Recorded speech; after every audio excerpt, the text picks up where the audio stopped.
बाळराजे रडायला लागले. पाळण्यातून जसा बाळाच्या रडण्याचा आवाज आला, परंतु कर्तव्य प्रधान असणाऱ्या राजमाता जिजाऊ थुईभर सुद्धा हल्ल्या नाहीत आणि सदरेवरती न्याय निवाडा सुरू आहे. रडू दिलं बाळाला तसंच. थोड्या वेळानं आईसाहेब बाहेर आल्या. बाळराजे झोपलेले, पण आजपर्यंत असं कधीच झालं नाही. काय झालं दासी? बाळराजे झोपले कसे? तेव्हा दासीनं सांगितलं, आऊसाहेब माझंही बाळ घरी ताना, माझ्याही बाळाचं रडणं ऐकल्यानंतर मला पाना फुटतो. जसं हे बाळराजे रडायला लागले, माझ्या अंगावरती पाना फुटला, माझ्या स्तनाला बाळाला लावलं. राजे किती शांत झोपलेत बघा ना. पण आऊसाहेबांनी थोड्या वेळामध्ये जशी दासी बाहेर गेली तसं गडबडीनं लगेच आपल्या बाळराजांना हातामध्ये घेतलं आणि बुरुजावरती घेऊन जाऊन राजमाता जिजाऊंनी छत्रपतींच्या तोंडामध्ये 2 बोटं घालून जेवढं दूध पिलं होतं ते उलट्या करून बाहेर काढलं. हे राजा, तुला स्वराज्य घडवायचंय आणि स्वराज्य जर घडवायचं असेल ना तर या वाघिणीचं दूध प्यायला लागेल. दासीचं दूध पिऊन स्वराज्य घडणार नाही. आई बापाचा सांभाळ करावा म्हणून नका करू, पण आपल्या पोरानं आपला सांभाळ केला पाहिजे म्हणून आपण आपल्या आईबापाचा सांभाळ करा. कारण कर्म असं आहे महाराज, गहनो कर्मणाम गती. देवाला नाही घाबरलं तरी चालेल, पण कर्माला घाबरा. कारण कर्म जेव्हा वसुलीला येतं तेव्हा कुणाचाच वशिला चालत नाही. देवाचा नाही चालत, देवाच्या बापाला सुद्धा मरावं लागलं राम राम म्हणून. कर्मे दशरथ वियोगे मेला, कर्मे राम वनवासा गेला, कर्मे वियोग घडला सीता मातेशी. जे आम्ही करतो ना तेच आमच्या नशिबाला येतं. पार्टीला निघाल्यानंतर आईनं केविलवाण्या स्वरामध्ये सांगितलं, गॅस पेटवता येत नाही ग, तेवढं एक मुठभर तांदूळ तेवढं शिजून दे, मी तेला मिठाभर तिखटाभर कसंही खाईन. अहो सांगा की तुमच्या आईला काहीतरी. कधीच्या काळात बाहेर निघावं तर म्हातारीचं तुंतुन सुरू झालं. घेता येत नाही का हातानं करून? हे काम कर, शेजारच्या मंदिरात जा, दररोज संध्याकाळी कीर्तन झालं की जेवायला आहे, तिथं भंडारा आहे, तिथं जेवण कर, आम्हाला जाऊ दे. आई म्हणली बरं आहे बाबा. खाली मान घातली, आई रडायला लागली. गाडीत बसल्या बसल्या पोरग आईला म्हटलं, आई पप्पा मी मोठं झालो ना सिव्हिल इंजिनियर होईल. पप्पा म्हटले छान आहे, चांगली गोष्ट आहे, आपलं चांगली ओळख आहे, मोठ्या मोठ्या लोकांची संपर्क आहे आपले, अगदी जिल्हा परिषदचे सुद्धा आपल्याला कॉन्ट्रॅक्ट मिळतील. मी मोठा इंजिनियर झालो ना, आपल्या घराच्या शेजारचा जो प्लॉट आहे ना त्याच्यावरती एक छान मंदिर बांधणार आहे. तुला मंदिराचं खूळ काय?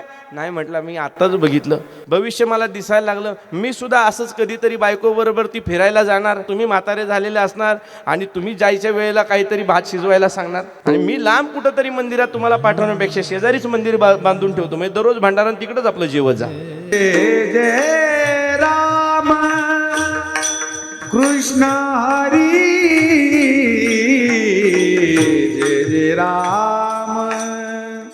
लेकुराचे हित वाहे माऊलीचे चित्त, ऐसी कळवळ्याची जाती, करी लाभावीन प्रीती. प्राप्त स्थळी प्राप्त प्रसंगी कीर्तनरूपी सेवेसाठी निवडलेला अभंग श्रीमंत संत जगद्गुरु तुकोबारा यांचा 4 चरणाचा सर्वांच्या पाठातील, सर्वांच्या परिचयाचा नित्य पाठातील असा असणारा अभंग. घार हिंडे आकाशी, चित्त तिचे पिल्यापाशी. माऊली महावैष्णव ज्ञानोबारायांची संजीवन समाधी 750 वर्ष झालं, पण ज्ञानोबारायांची संजीवन समाधी याच्यासाठी आहे कारण ज्ञानोबाराय अजूनही संजीवन आहेत. याचं एकमेव कारण जर काय असेल तर ती माऊली आहे म्हणून. आणि म्हणून इतर जीव मुक्त होतील, परंतु माऊली ही कधी मुक्त होत नाही. कारण माऊली कुठे जरी गेली तरी तिचं अंतःकरण मात्र सदैव चित्तामध्ये भगवंताच्या पेक्षा आपल्या लेकुराचं हित वाहत असते. म्हणून तुकोबाराय म्हणतात, लेकुराचे हित वाहे माऊलीचे चित्त, ऐसी कळवळ्याची जाती, करी लाभावीन प्रीती. तुकोबारायांनी उपमा दिलेली आहे ती म्हणजे माऊलीच्या चित्ताला. आणि कुणाची उपमा दिलेली आहे, कुणाला उपमा दिलेली आहे याचा विचार करणं गरजेचं आहे. व्याकरणामध्ये त्याला उपमेय आणि उपमान असं म्हटलं जातं. ज्याची उपमा दिलेली आहे ती माऊली आहे आणि ज्यांना उपमा दिलेली आहे ते संत आहेत. विठ्ठल विठ्ठल विठ्ठल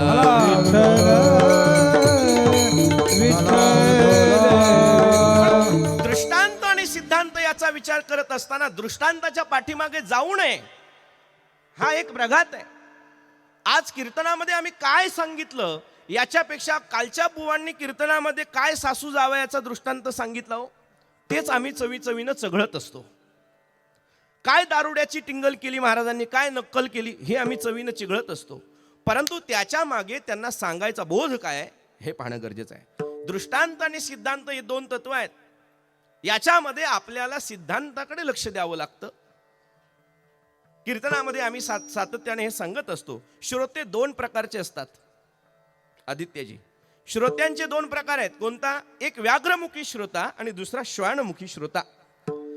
या व्याघ्रमुखी श्रोत्याचं आणि श्वानमुखी श्रोत्याचं वर्गीकरण कशावरनं केलं तर तो नेमका कशाच्या पाठीमागं जातो याच्यावरून. उदाहरण सांगायचं झालं तर नावातच आहे, श्वान म्हणजे कुत्रा. आलं कीर्तनामध्ये पण कुत्रा, बसू द्या त्याला. नाही तर लोक म्हणायची गणेश महाराजांचं एवढं प्रसिद्ध कीर्तनकार, त्यांचं कीर्तन ठेवलं आणि कीर्तनाला कुत्रही नव्हतं. आलंय, विनोदाचा भाग सोडा. पण श्वान म्हणजे कुत्रा आणि व्याघ्र म्हणजे वाघ. आम्ही दगड फेकल्यानंतर एकच क्रिया आहे, कुत्र्याच्या पुढे दगड फेका. ते कुत्रं असतं, ते ज्या दिशेला दगड गेलाय त्या दगडाच्या पाठीमागं धावतं, त्याला म्हणायचं कुत्रा. आणि आता तोच दगड वाघाच्या दिशेनं फेका. फक्त मी सांगितलंय, माझं नाव कुठे घेऊ नका. वाघाच्या दिशेनं जर आम्ही दगड फेकला महाराज, तर काय होतं? वाघ दगड कुठं गेलाय याच्याकडे बघत नाही, तो कुठून आलाय याच्याकडे बघत असतं. म्हणून श्रोत्यांना दृष्टांत काय सांगितलाय याच्यापेक्षा त्या दृष्टांताच्या पाठीमागं सिद्धांत काय याच्याकडे पाहणं म्हणजे व्याघ्रमुखी श्रोता, आणि दृष्टांताच्या पाठीमागं पळणं याचं नाव श्वानमुखी श्रोता. आता आपल्याला कुत्र्याची उपमा पाहिजे का वाघाची उपमा पाहिजे, आपलं आपण शोधलं पाहिजे. पण कीर्तनामध्ये, अभंगामध्ये दृष्टांत आणि सिद्धांत या दोन गोष्टी असतात. आणि या दृष्टांताच्या पाठीमागे एक भूमिका अशी आहे की ज्याचा दृष्टांत द्यायचा आहे, ज्याची रूपक, ज्याची उपमा द्यायची आहे, ती ज्याला उपमा द्यायची त्याच्यापेक्षा श्रेष्ठ असली पाहिजे. आणि मला असं वाटतं, जेव्हा जेव्हा भगवंतांना आपल्या प्रेमाची उपमा द्यावीशी वाटली, ऐका उदाहरण सांगतो. आपल्या भागात आल्यानंतर असं वाटतं, वाह, या रस्त्याला आल्यावरती महाबळेश्वरात गेल्यासारखं वाटतं. मग महाबळेश्वर हे निश्चित इथल्यापेक्षा चांगलं असणार आहे. तुमच्याकडे असं वाटतं, तुमच्याकडे पाहिल्यानंतर असं वाटतं, वा वा, प्रत्यक्ष माऊलींकडे पाहतोय, म्हणजे माझ्यापेक्षा माऊलींचं तेज काहीतरी वेगळं असणार आहे. म्हणून ही उपमा दिली जाते. ज्याची उपमा दिली आहे, ज्याला दिली तो त्याच्यापेक्षा श्रेष्ठ असतो, याचा विचार आपल्याला या ठिकाणी सांगायचा आहे. आणि म्हणून की माऊली ज्ञानोबारायांनी सुद्धा समाधी घेतली, परंतु संजीवन समाधीमध्ये सुद्धा आम्हाला आजही जाणवतं. कोणीही सांगा, ज्ञानोबाराय गेलेत का हो? हे आम्ही नाही, 100 वर्षापूर्वी काही मंडळी, अंधश्रद्धा निर्मूलन समितीची काही माणसं ही ज्ञानोबारायांच्या संजीवन समाधी सोहळ्याचं संशोधन करण्यासाठी निघाली. आणि पुण्यावरनं ही मंडळी जेव्हा निघाली तेव्हा त्यांच्याबरोबर आमचे आदरणीय मामासाहेब दांडेकर, गुरुनाम गुरु सोनोपंत दांडेकर, जे SP कॉलेजचे प्राचार्य होते आणि जोग महाराजांचे पट्टशिष्य, ते त्या ठिकाणी होते. विनंती करत होते, विषयाची परीक्षा पाहू नका, समाधी बैसला निर्वाण बाबा बाळचंदू, भजन करीतो निर्वाण बाबा बाळचंदू. माझे ज्ञानोबाराय आजही आहेत, इथेही आहेत, आणि तुमच्या माझ्यामध्ये ज्ञानोबाराय आहेत. म्हणूनच आम्ही या ठिकाणी कीर्तनासाठी उपलब्ध आहोत. सांगायचा विषय हा की माऊली आहे, आणि ही माऊलीचं चित्त हे अखंड कार्यरत असतं. जरी देहरूपानं जरी माऊली बाजूला गेली तरी सुद्धा, ज्याप्रमाणे ज्ञानोबाराय सांगतात की चित्त तिचे पिल्यापाशी, चित्त आहे. आणि त्यामुळे तुकोबारायांनी या माऊलीचं वर्णन केलं आजच्या अभंगाच्या पहिल्या चरणात. लेकुराचे हित, लेकुराचे हित, लेकुराचे हित, लेकुराचे हित,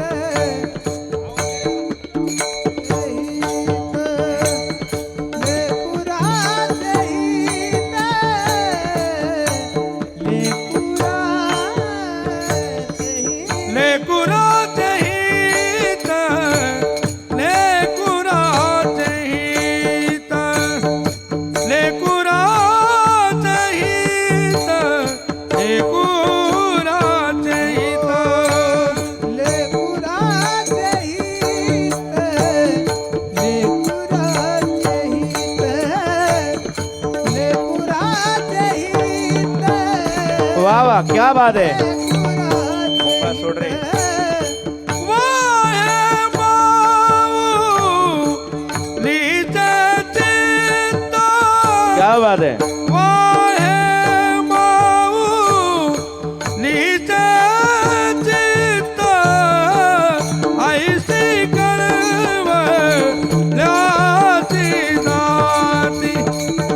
ऐसी कळवळ्याची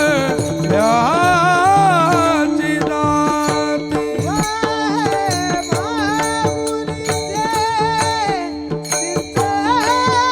वा वा.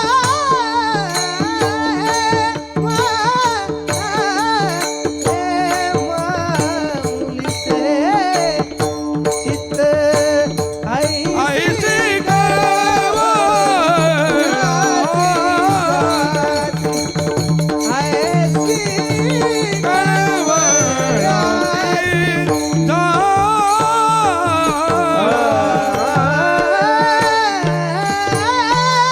पण तुकोबारायांनी या ठिकाणी प्रेमाला उपमा दिलेली आहे. कोणाची उपमा आहे? लेकुराचे हित वाहे माऊलीचे चित्त. या प्रेमाला उपमा देताना तुकोबारा वर्णन करतात ते म्हणजे माऊलीचं. पुन्हा मी महत्वाच्या मुद्द्यावरती आपलं लक्ष केंद्रित करतो. ज्याला उपमा द्यायची आहे त्याच्यापेक्षा ज्याची उपमा द्यायची तो श्रेष्ठ असला पाहिजे. आणि जेव्हा जेव्हा भगवंतानं आपल्या स्वतःविषयी सुद्धा बोललेत, संत जेव्हा देवाला उपमा देतात ती सुद्धा माऊलीचीच आहे. देव जेव्हा स्वतःला आपलं मोठेपण सिद्ध करायचं असेल तर मी किती मोठा आहे. देव स्वतः जेव्हा आपलं मोठेपण सिद्ध करायचं असेल तेव्हा देव स्वतःविषयी जेव्हा सांगतो त्यावेळेस मी किती मोठा आहे हे सांगताना देवानं ज्या ज्यावेळी उदाहरण दिलंय त्या त्यावेळी फक्त आणि माऊलीचं आहे, दुसरं कोणाचं नाही, फक्त आईचं आहे. किंबहुना धनुर्धरा जो मातेची आहे उदरा, तो मातेचा सोयरा के तुला पाय. माऊली वर्णन करतात. किंबहुना धनुर्धरा, अरे अर्जुना तू मला किती प्रिय आहेस, माझे भक्त मला किती प्रिय आहेत. तेषाम हम समुद्धरता मृत्यू संसार सागरात भवामी न चिराट पार्थ मैया वेशीत चेतसाम. या श्लोकावरती चिंतन करत असताना भगवंत सांगतो माझे भक्त मला किती प्रिय आहेत. किती प्रिय आहेत सांगू. और ज्याप्रमाणे 9 महिने 9 दिवस उदरामध्ये वाढवलेल्या मुलाला आई प्रिय असते आणि आईला मुलगा प्रिय असतो, तेवढा तो भक्त मला प्रिय आहे. उदाहरण दिलं. 9व्या अध्यायामध्ये चला. आपुली तहान भूक काहीच नेणे, तान्ह्या निकेतेची माऊली सीच करणे. काय उदाहरण दिले पहा. किती काळजी देव आम्हाला वाहतो याचं उदाहरण सांगितलंय. मी भक्ताची किती काळजी वाहतो याचं उदाहरण देताना सुद्धा माऊलीचं उदाहरण दिलेलं आहे. जन्माला आल्यानंतर किती काळजी वाहतो याचं सुद्धा उदाहरण माऊलीने देवाने दिलं तेव्हा माऊलीचंच उदाहरण दिलेलं आहे. तान्ह्या निकेते माऊलीच करणे. लहान मुलाला कळत नाही हो. काय कळतं मला सांगा ना. पोट दुखतंय का, कान दुखतोय का, हात दुखतोय का, भूक लागली, काही कळत नाही. पण बाळ रडायला लागलं ना आईला सांगावं लागत नाही. आई ती असते जिला न सांगता बाळाचं सर्व कळतं, तिला आई म्हणावं. आणि सांगितल्यानंतर जिला कळतं ती सावत्र आई म्हणा. पण सख्खी आई असते ना, न सांगता तुम्हा कळो येते अंतर, विश्व विश्वंभर परिहारची न लगे. जेवायला बसल्यानंतर पहिला ताटात घास घेतल्याबरोबर तोंडामध्ये घास घेतला की आईला सांगावं लागत नाही. आमच्या चेहऱ्यावरच्या भावावरनच तिच्या लक्षात येतं. लगेच मिठाची बरणी पुढे करते, मीठ कमी दिसतंय. म्हणून माऊली तिला म्हणावं. लेकुराचे हित वाहे माऊलीचे चित्त. आणि जेव्हा जेव्हा भगवंताला आपलं श्रेष्ठत्व सिद्ध करायचं आहे तेव्हा तेव्हा भगवंताने ज्याची उपमा दिली ती म्हणजे माऊली आहे. आणि तुकोबाराय सुद्धा त्याला उपमा देतात. लेकुराचे हित वाहे माऊलीचे चित्त. ऐका, या जगामध्ये अनेक मेडिकल सायन्सच्या टेक्नॉलॉजी अद्यावत झालेल्या आहेत. अनेक शरीरातल्या सर्व इंद्रियांचा आपल्याला स्कॅन करता येतो आणि त्याच्यातला सूक्ष्म बारकावा अभ्यासता येतो. परंतु जेव्हा केव्हा अशी एखादी मशीन निघेल की ज्या मशीन मध्ये आईच्या चित्ताचं स्कॅनिंग होईल, आईच्या अंतःकरणाचं स्कॅनिंग होईल, त्यावेळेस तिच्या अंतःकरणामध्ये फक्त बाळ असेल तर तुकोबाराय सांगतात बस दुसरं काही नाही, केवळ आणि केवळ माझा बाबा माझी बाई याच्या पलीकडे दुसरं काही नाही. देह विसरे आपुला, आपल्या स्वतःचा देह विसरून जाते. जुन्या काळामध्ये आम्ही ती कॅसेट वरती एक रेकॉर्डिंग ऐकायचो आणि त्या आईचं काळीज म्हणून नावाची गोष्ट त्याच्यामध्ये सांगितली जायची.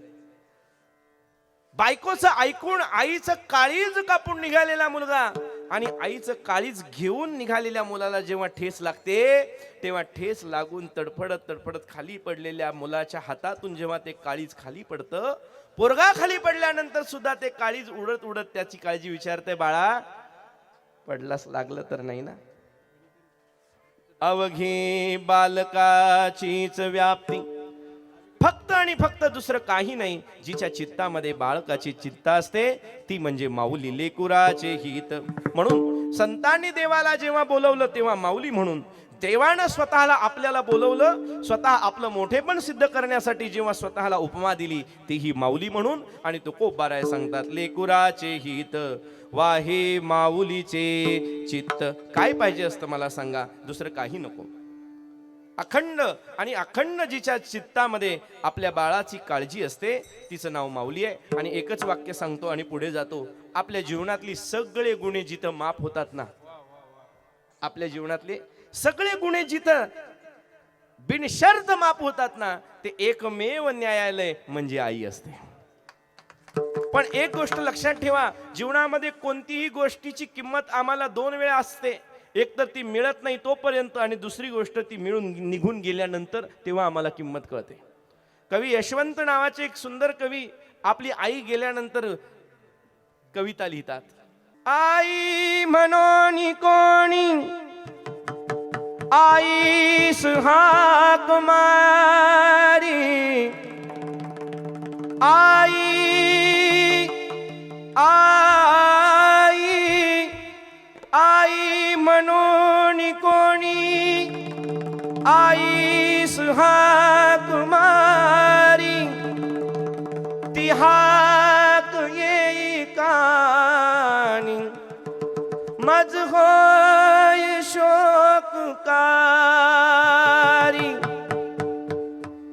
आई कुणा म्हणो मी, आई घरी दारी,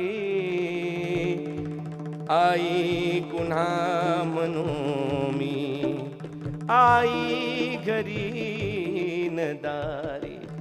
जेव्हा तो लहान मुलगा गोठ्यामध्ये जातो आणि पाहतो गोठ्यात वासरांना या पाजतात गाई, चारा मुखी पिलाच्या चिमणी हळूच देई. वात्सल्य हे पशूंचे मी रोज रोज पाही, दुर्भाग्य या विना का. दुर्भाग्य, दुर्भाग्य म्हणजे दुसरं काय, दुर्भाग्य या विना का आम्हास नाही आई. स्वामी तिन्ही जगाचा आई विना भिकारी, नोहेच हाक माते मारी कुणी कुठारी. आई कुणा म्हणू मी, आई घरी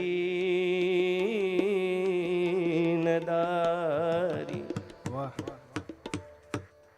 आई येशील ना एकदा, एकदा ये ग. मी आता रुसणार नाही तुझ्यावरती, मी कधी रागवणार नाही तुझ्यावर. तू मला काही बोलली तरी नाही रागवणार. अगं रागवायसाठी तरी ये. रुसणार मी न आता, जरी बोलशील रागे. रुसणार मीन आता.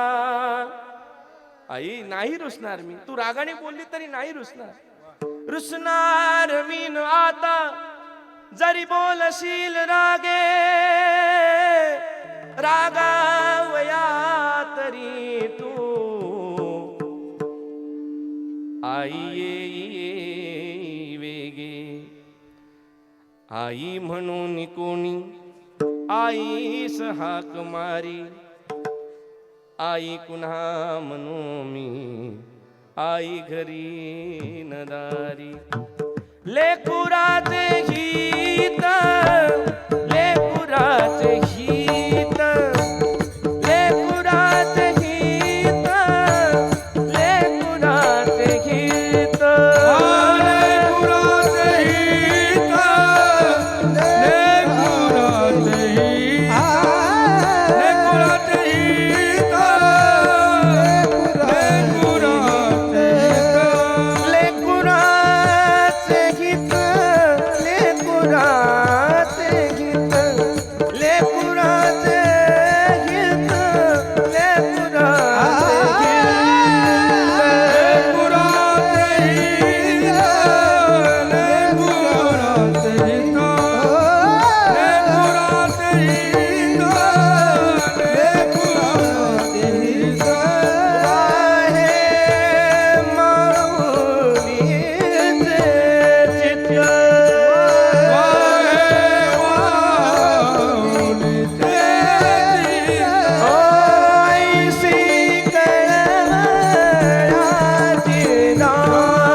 कळवळ्याची जाती करीला भावीन प्रीती.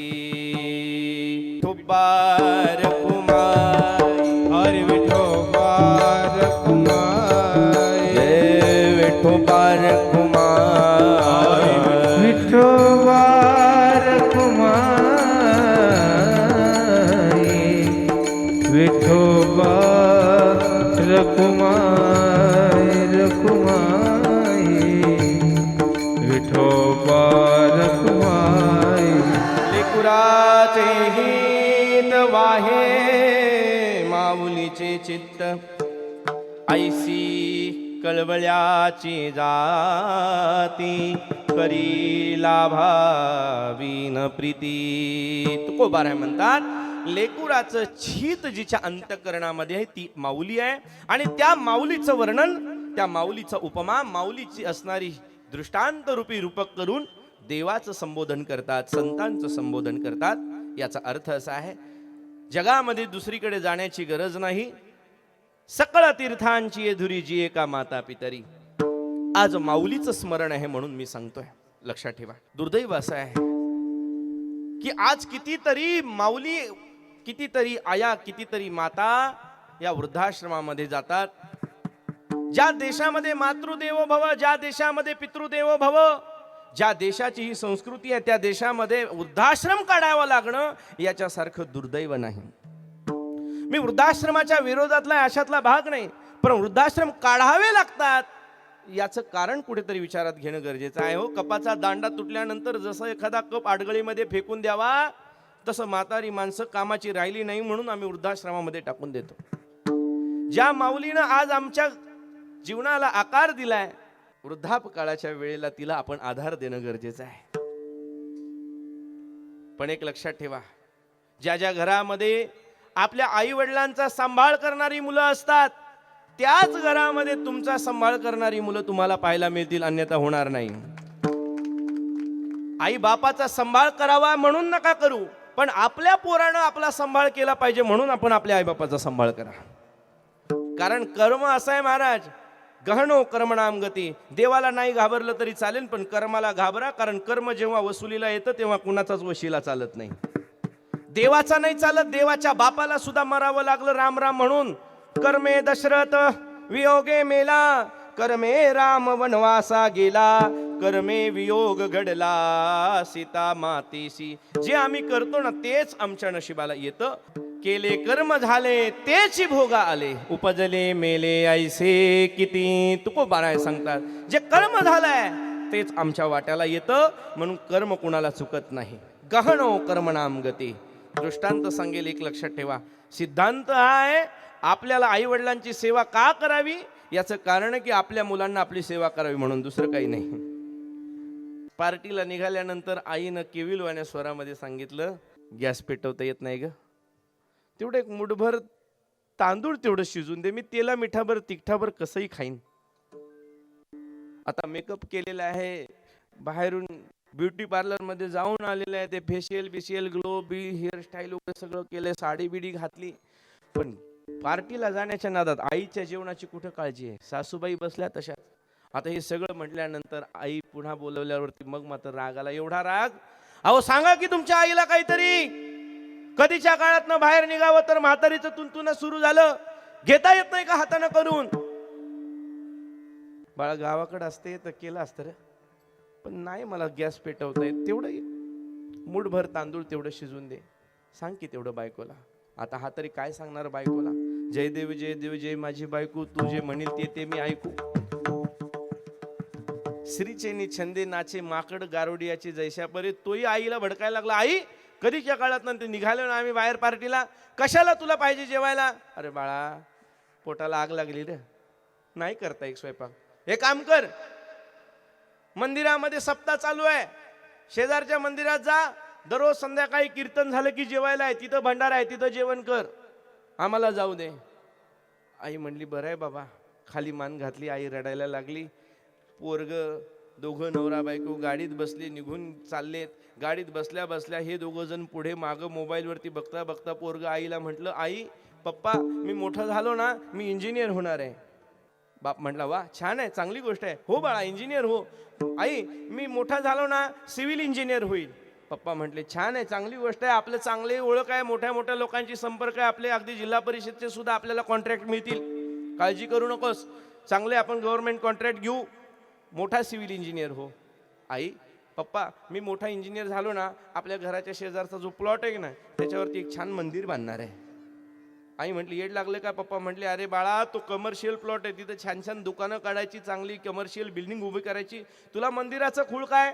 नाही म्हटलं मी आत्ताच बघितलं, भविष्य मला दिसायला लागलं, मी सुद्धा असंच कधीतरी बायको बरोबर ती फिरायला जाणार, मी सुद्धा माझ्या बायकोला घेऊन जाणार असणार, तुम्ही म्हातारे झालेले असणार आणि तुम्ही जायच्या वेळेला काहीतरी भात शिजवायला सांगणार आणि मी लांब कुठंतरी मंदिरात तुम्हाला पाठवण्यापेक्षा शेजारीच मंदिर बांधून ठेवतो, म्हणजे दररोज भंडारण तिकडंच आपलं जेवण जा.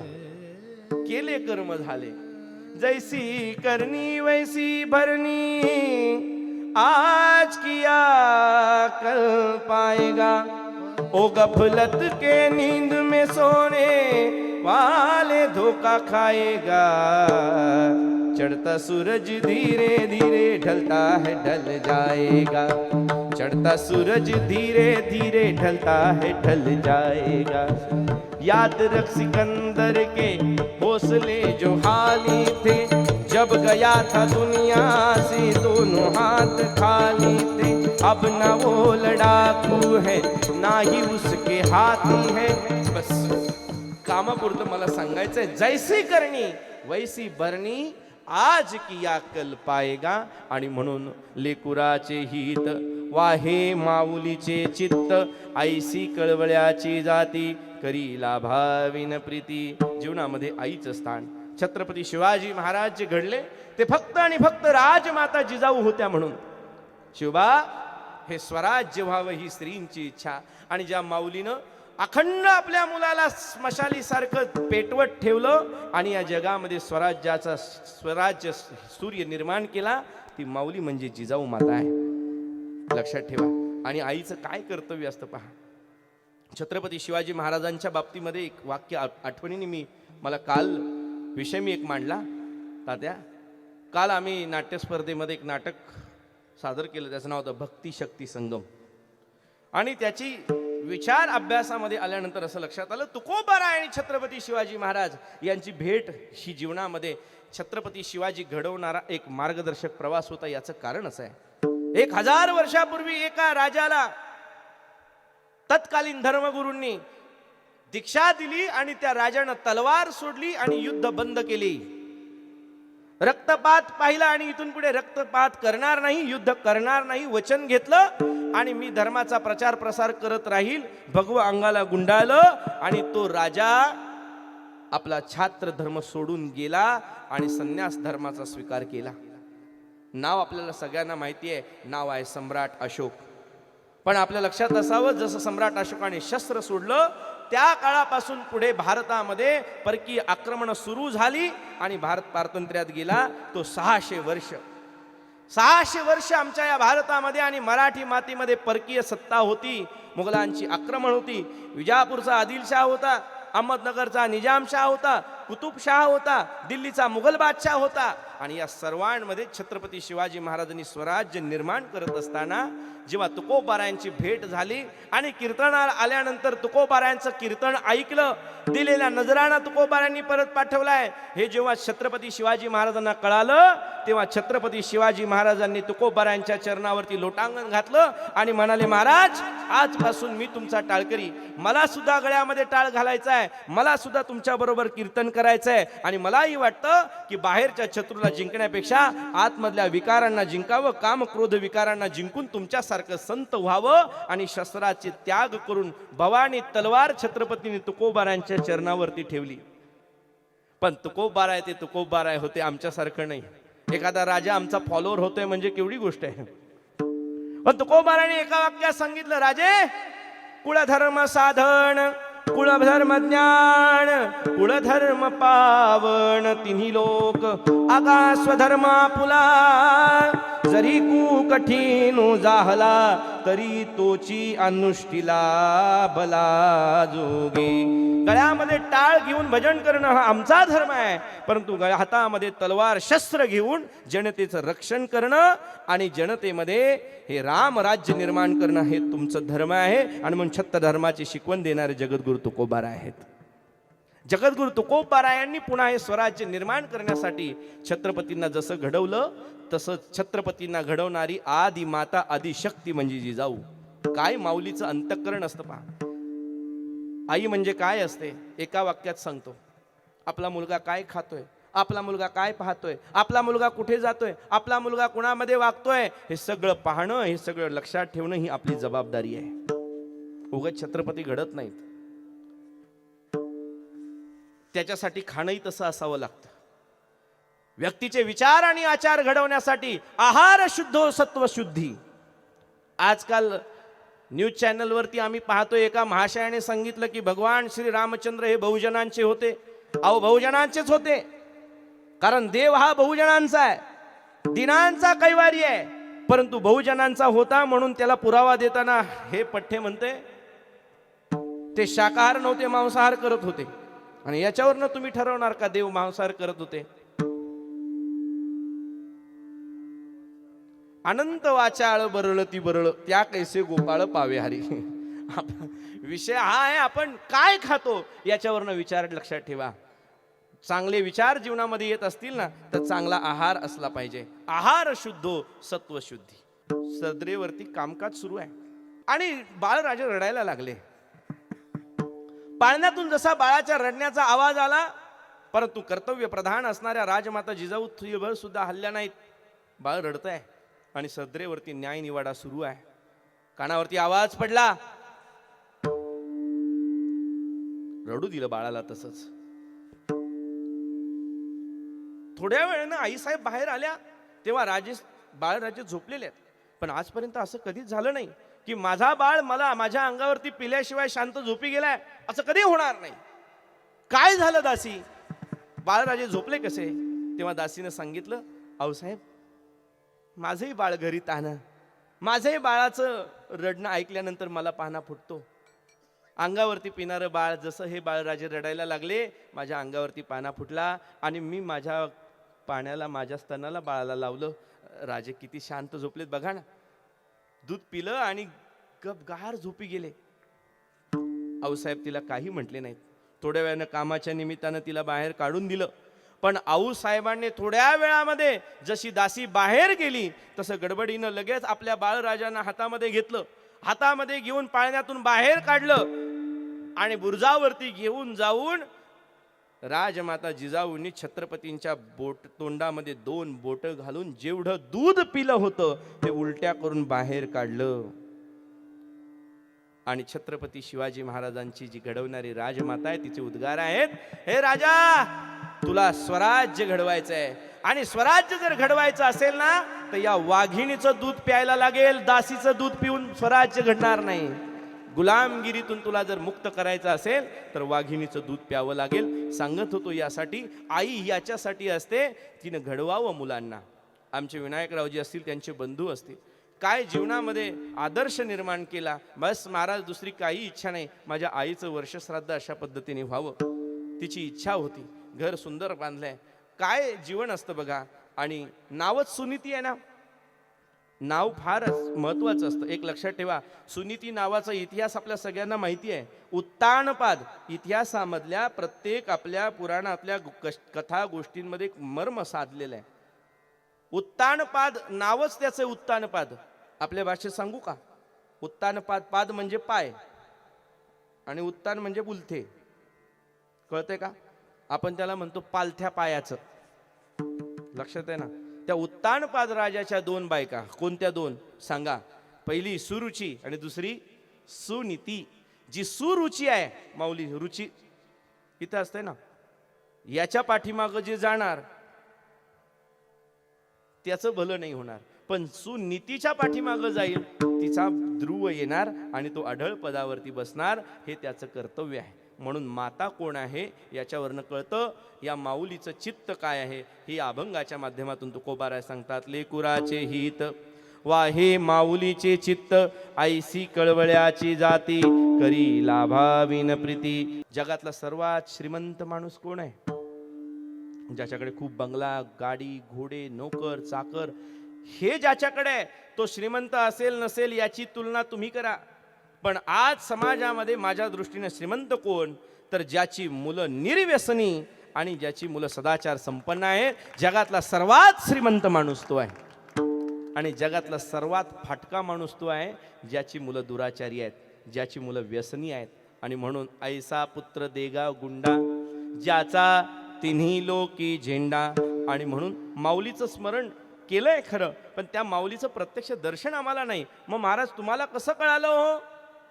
तर शास्त्र असं सांगतं, यत्र यत्र धुमा तत्र तत्र वन्नी. जिथं जिथं धूर आहे तिथं तिथं आगणी असणार. आणि म्हणून ज्या माऊलीच्या कुशीमध्ये अशी 2 सुपुत्र जन्माला आले. आज आमचे शिवाजीराव असतील, पोलीस खात्यामध्ये नोकरी केल्यानंतर त्या नोकरीचं काय शल्य असतं हे ज्याचं त्याला विचारा. सतत निगेटिव्हिटी असते हो. डोक्यामध्ये सारखा विचार, नकारात्मक विचार. इकडे दरोडे, तिकडे अत्याचार, तिकडे भ्रष्टाचार, त्याला पकडा, ह्याला मारा, त्याला सोडा. परंतु त्याच्यामधून आपल्या मुलांना घडवणारी ती माऊली होती. म्हणून हे कुटुंब आहे. आणि खरोखरच तिकडचं आडनाव धोंडे, तिकडेही शिवाजीराव, वडिलांचं नाव तिथेही शिवाजी, बरं का, गंभीर महाराज. आणि तेही शिक्षक होते. आमच्या महापालिकेमध्ये मुख्याध्यापक होते.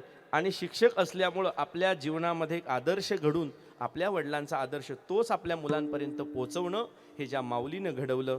तुकोबारायांच्या भाषेमध्ये सांगेल, खऱ्या अर्थानं जो अट्टहास या माऊलीनं केला तो पूर्ण झाला.